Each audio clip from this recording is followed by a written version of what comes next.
Jim Holley, Supercross live here at the Monster Energy Cup. Here to the next to me, a guy that's going to be helping us out all weekend long, Kevin Barnett. Kevin, we had a little bit of a chance ourselves to walk that track. We're standing here on where it goes up into the stands. It reminds me of when I was racing going to the LA Coliseum up and through the Peristyle. We don't have the Peristyle, but this is a lot like Pontiac, Michigan. A lot can happen up here in this corner. Absolutely. It's a lot of fun to come up into the stands, give the fans a different look. I like that about this event, that it is a little bit different and somewhat of a throwback to the events from before.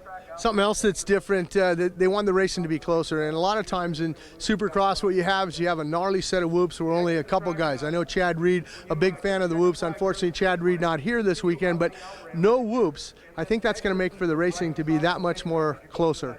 Yeah, definitely the name that comes up when you say no whoops has to be Mike Alessi. Everybody talks about Alessi, doesn't like Supercross whoops. He's going to be out here on a Suzuki. We'll see what he can do with the sand rollers.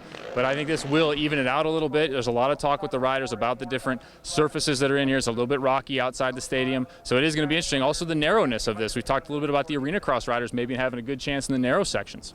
Also, a lot of the guys that I was talking to, they say the start. The start is a real short starting line, goes to the left-hand side, and everybody says, hey, for that $1 million, man, I am going to be aggressive going into that first turn. And, you know, you had mentioned Leslie struggles in the whoops, but he does not struggle when it comes to those starts. Absolutely not, and there will be some plastics getting replaced between those mains. You will see some bikes getting into it, I think, in that first turn, especially in that first moto. As you've talked about, if you want to win the $1 million, you must take moto number 1. So you're going to see people really getting after it right in that first turn.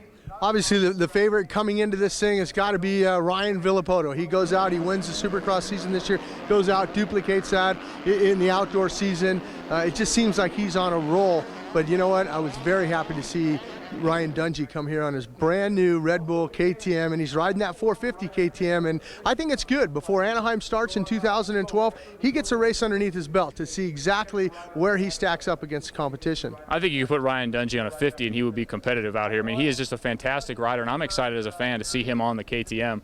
I think he's going to make it go fast. Of course, back with Roger DeCoster, a big deal for him.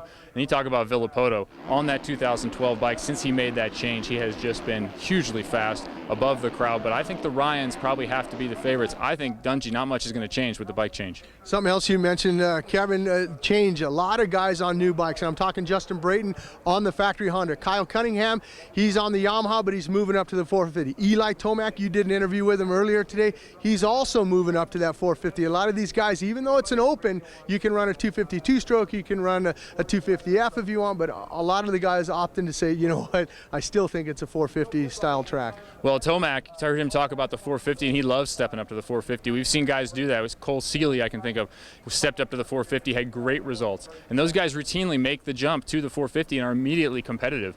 And it speaks to the strength of the 250 class. When you talk about a Hansen, when you talk about the other guys that are in that crew that are fast every single week. And I think it's going to be interesting to see the racing styles. These are guys that don't spend a lot of time on the 450 bike. They're out there with Villopoto, they're out there with Dungey, and I think the unfamiliarity may create some interesting friction on a narrow track. And one of the guys that I got to mention, he is the West Coast Lights champion. That is Brock Tickle. He's also moving up to that 450. Unfortunately, a guy that's not here that I thought should have been here.